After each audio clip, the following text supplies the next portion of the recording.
Arc-en-ciel.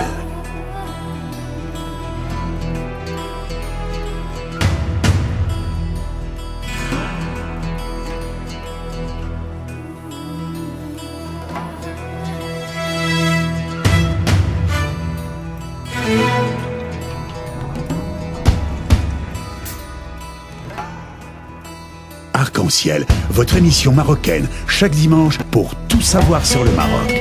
Actualité, culture, économie, société et animation festive. Avec Abdelatif, Arc-en-ciel au cœur du Maroc.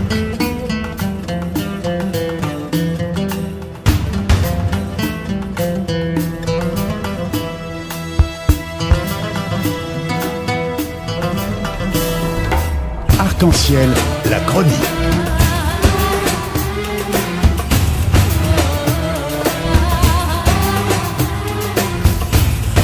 Arc-en-ciel info.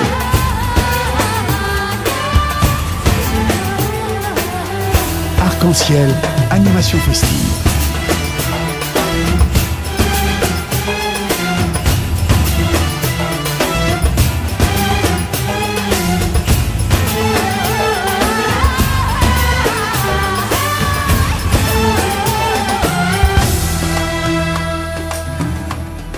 Mesdames et messieurs, retour à l'antenne et nous sommes heureux d'avoir à la radio notre quatrième intervenant n'est que monsieur Zahir Harir, ingénieur en informatique, président de Forcem, Forum de solidarité euro-méditerranéen, militant de la cause amazigh depuis toujours et l'occasion aussi de donner à la société civile kabyle la parole pour parler de cette fête qui est maintenant internationale, reconnue à l'échelle internationale, la nouvelle année amazigh. Monsieur Harir, Zahir Harir, salam alaikum, bonjour, Azul et bienvenue dans l'émission Arc-en-ciel. Azul Flawen, Tanmir Tamqarant Amir Dardem, Tanmir Tatas. Merci beaucoup. Merci beaucoup pour cette invitation. Eh ben, le plaisir est pour nous et c'est le moment en jamais de donner la parole à la société civile. Hein. Donc, comme vous le savez, Radio Pluriel, c'est une radio qui défend aussi cette culture amazigh à travers nos deux amis, Kamel et Mohand, le samedi et le dimanche, avec leurs émissions concernant la culture amazigh, la culture berbère, la culture kabyle, sur un niveau poussé durant toute l'année, et nous tenons à les remercier et nous le souhaitons à travers cette émission tous nos vœux suite à la nouvelle année amazigh de 1968.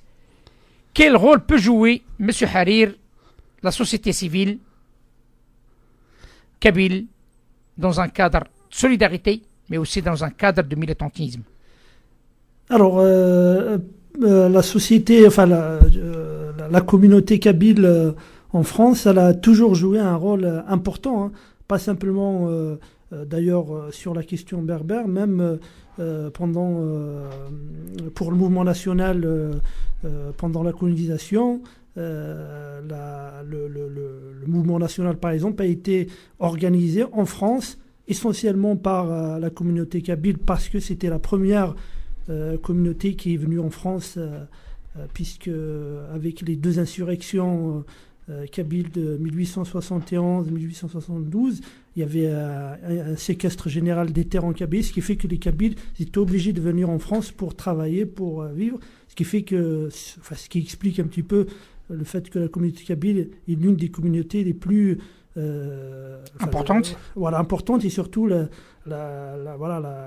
premières qui sont venues. Du coup, il y a eu toujours une tradition d'organisation, d'engagement, ce qui fait qu'aussi que la communauté kabyle a été son engagement dans le mouvement national pour la libération de l'Algérie a été très important, hein, que ce soit au niveau de l'encadrement ou au niveau même des militants.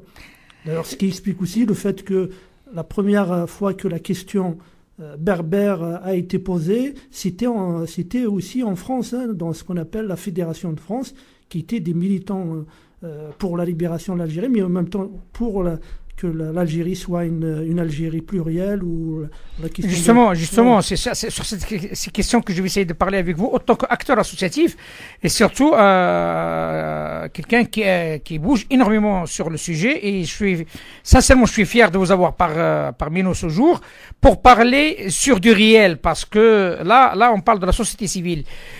Vous avez parlé d'une forte communauté kabyle qui se trouve en France. Avez-vous quelques statistiques ou pas?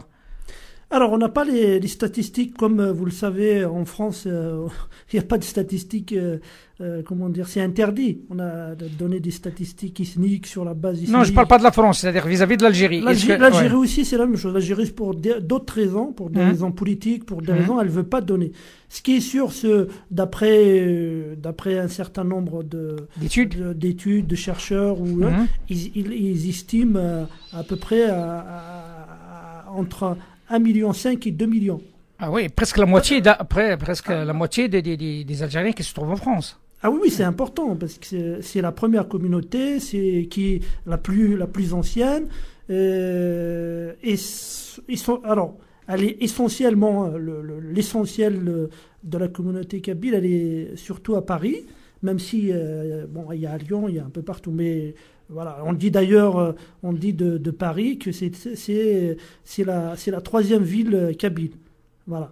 Où il y a le plus, voilà, on dit comme exactement, parce que là, hier, il y avait une fête qui était célébrée à la mairie de Paris, hein, donc voilà, par exemple, avec la mairie de Paris, ça fait 10 ans, depuis 2008, que le Yenayar est fêté chaque année à la mairie de Paris. C'est officiel maintenant. C'est d'ailleurs ce qui est un peu bizarre. Chose qui a été commencée par M. Delanoë.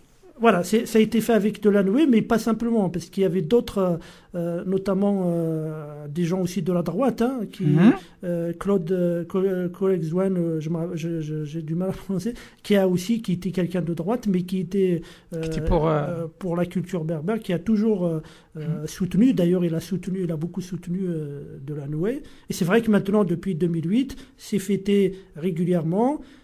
Voilà, d'ailleurs ça c'est aussi une bizarrerie, au lieu que Yenayar officiellement a été fêté en France, alors qu'il a jamais été fêté, enfin bon, cette année ça a changé, mais alors que dans les pays naturels de la Berbérie, il n'a pas été fêté officiellement.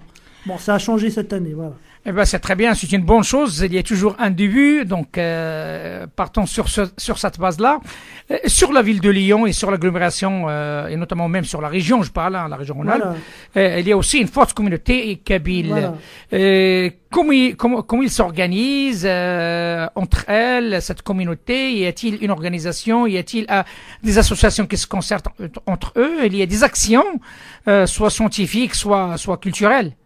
Alors sur Lyon, il y avait un petit peu ce qui se faisait à Paris.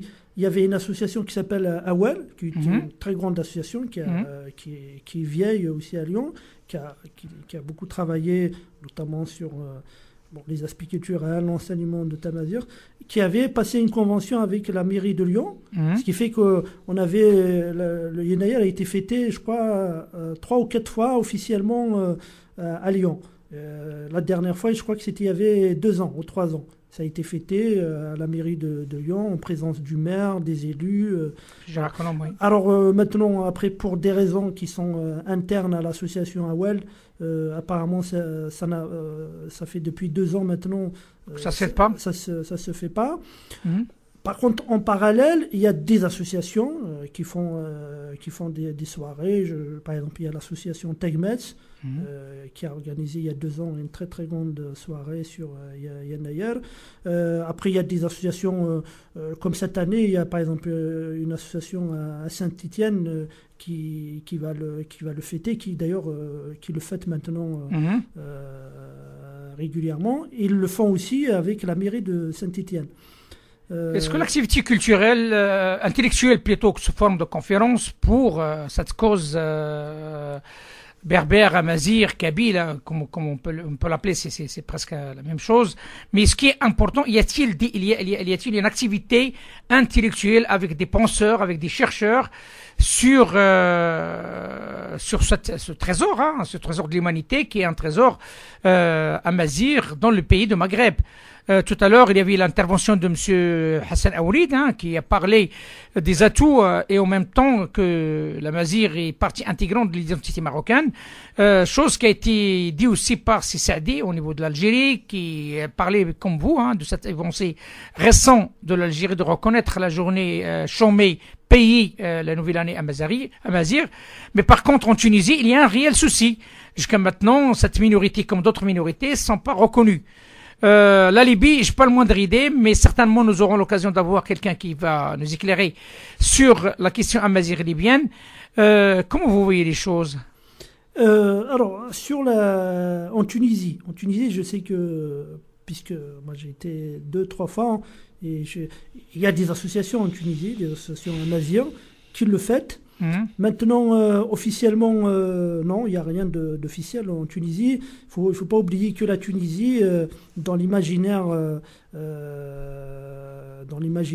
tunisien, ils se disent que les Tunisiens, c'est les plus arabes, c'est-à-dire c'est là où, on va dire, l'arabisation a été la plus, on va dire, a été très très loin.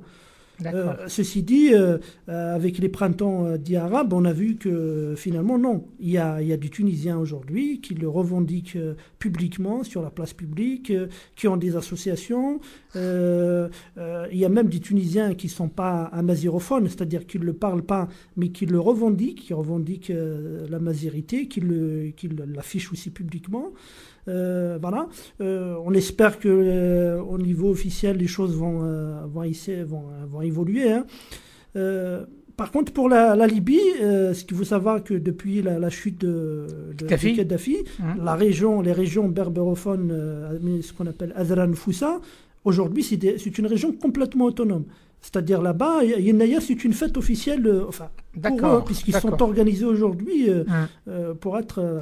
Et c'est bon, ils ont introduit aussi l'enseignement de Tamazir. Il y a 2 ans, 3 ans aussi, ils l'ont fêté d'une façon officielle à Tripoli avec un grand gala.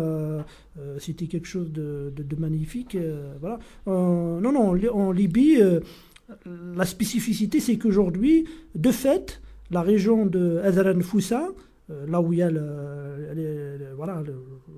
c'est-à-dire les Berbères, on va dire, où ils sont concentrés, même s'il y a des Berbères un petit peu partout, notamment à Tripoli, mais en tout cas dans cette région-là, il y a une concentration. Oui. Voilà, c'est une région aujourd'hui qui est autonome, où la Tamazir, elle est déclarée langue nationale officielle, même si au niveau de l'État national libyen, pour l'instant, c'est pas le cas, mais en tout cas, dans cette région-là, aujourd'hui, par exemple, dans tous les bâtiments officiels, il y a toujours le drapeau amazigh et le drapeau libyen. Et c'est la même chose, ils ont des radios, ils ont des télévisions, et c'est introduit dans l'école. Alors là, on n'entend pas parler, sincèrement, donc c'est la première fois que j'entends parler, moi. Parce qu'il se trouve que en Libye, aujourd'hui, c'est la seule région où il y a la paix. Il n'y a pas de. Et il s'étale à combien de kilomètres carrés en gros, il s'étale de combien de kilomètres carrés cette région-là? Alors, Elle est grande comme quoi? Elle est très grande, puisqu'elle va de la ville de Zouara qui est sur qui donne sur la mer, qui est sur la Méditerranée, et elle va jusqu'au sud, puisqu'Azran Foussa, il va vraiment vers le sud jusqu'à la frontière algérienne. C'est-à-dire, ils ont toute une frontière avec la Tunisie, en plus une partie avec l'Algérie. Alors, en termes de kilomètres, je ne sais pas exactement. D'accord, mais c'est énorme quand même. Mais déjà, c'est énorme. Ouais. Même si démographiquement, c'est pas. Voilà. Mais il est considéré autonome maintenant, c'est officiel. Il est considéré autonome. C'est une autonomie de fait. C'est-à-dire, de toute façon, en Libye, aujourd'hui, il n'y a pas vraiment d'État. Mais comme eux, ils se sont organisés, d'ailleurs, c'est ce qui est marrant, ils se sont organisés à la façon, en faisant revivre les structures ancestrales berbères, amazigh, ils se sont organisés. Du coup, cette région-là, c'est la région où il y a le plus de... Il y a de la sécurité, il n'y a pas de violence, où il n'y a pas d'accrochage. Et c'est vrai qu'on n'entend pas beaucoup parler. Justement. Voilà. Oui, mais c'est une région qui active beaucoup. Voilà. Et c'est aussi... ils sont organisés aussi militairement, parce que c'est une région aussi qui n'a pas rendu les armes. D'accord, ils sont armés. Ils sont armés, comme le reste d'ailleurs de la Libye. Mais pour l'instant, c'est une région qui est vraiment paisible. Ça, par contre, tous les observateurs internationaux, nous, par exemple, à Forsem, il y a 2 ans, on avait reçu ici 2 chercheurs italiens qui ont passé 6 mois dans cette région-là.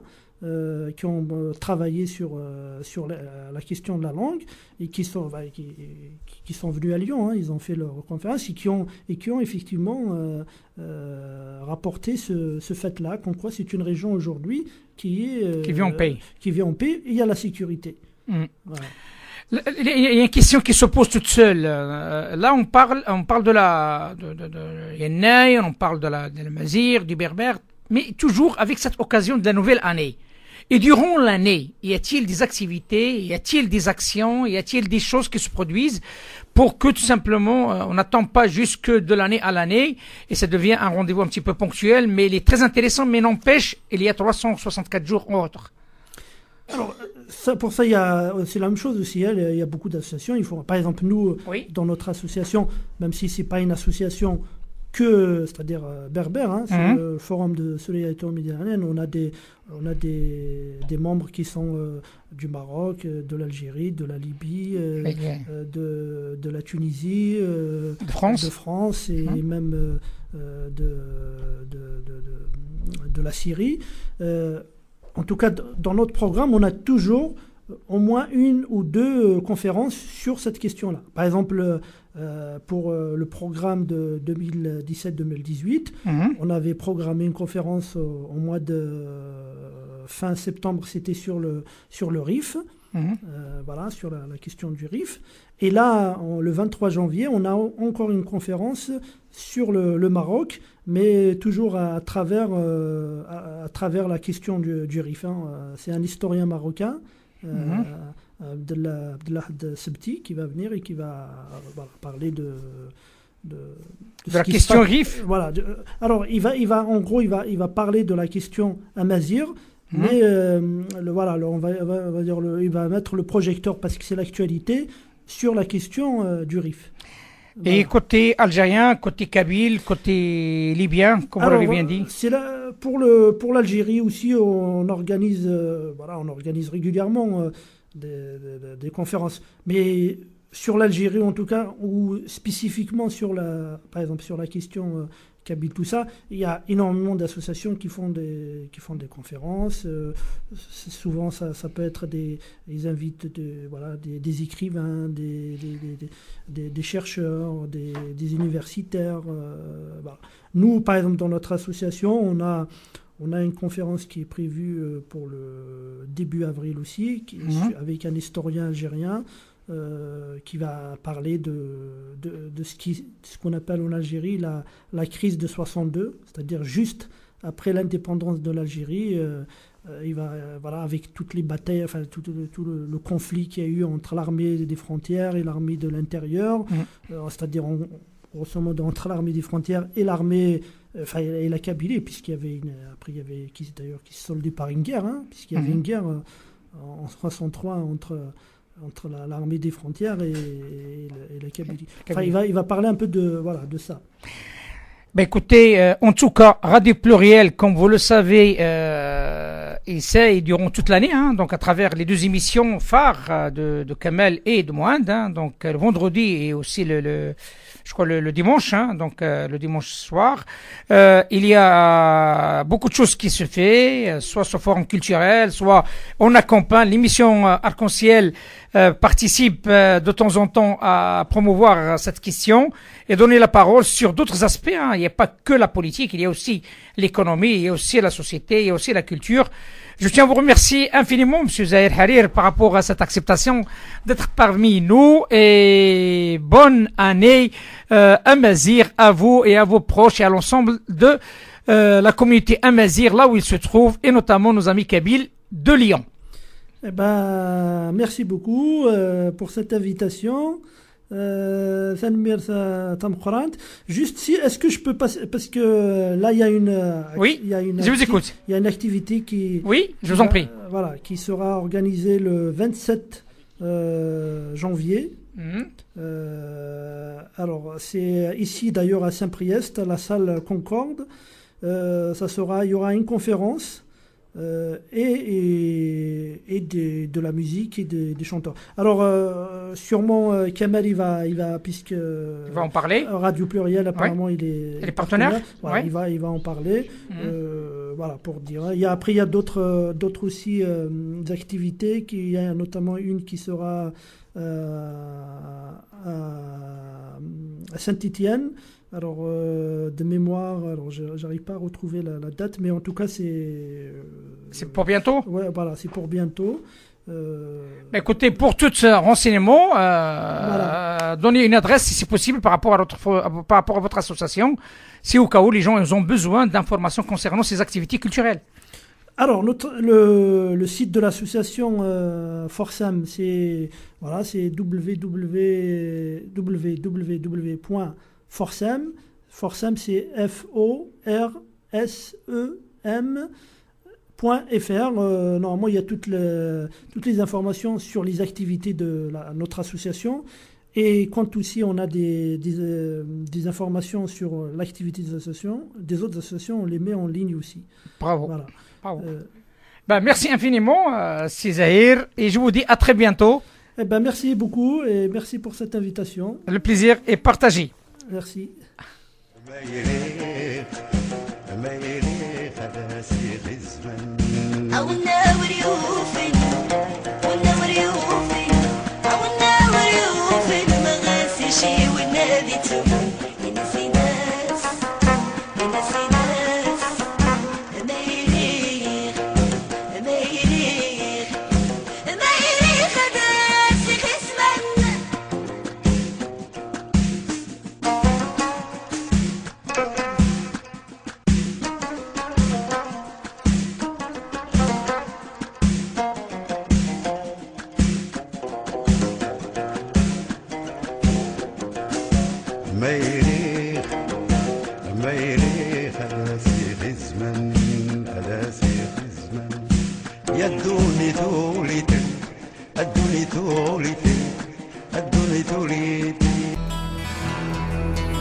Arc-en-ciel.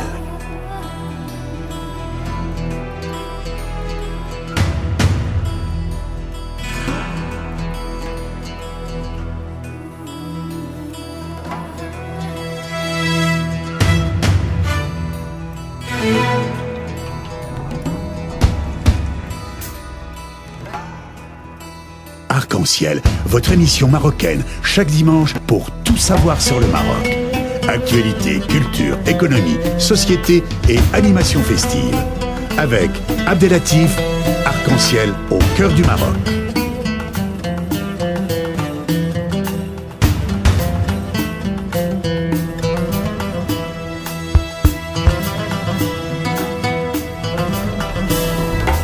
Arc-en-ciel, la chronique.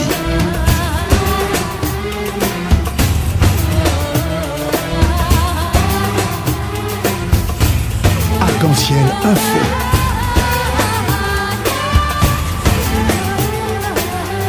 Arc-en-ciel animation festive.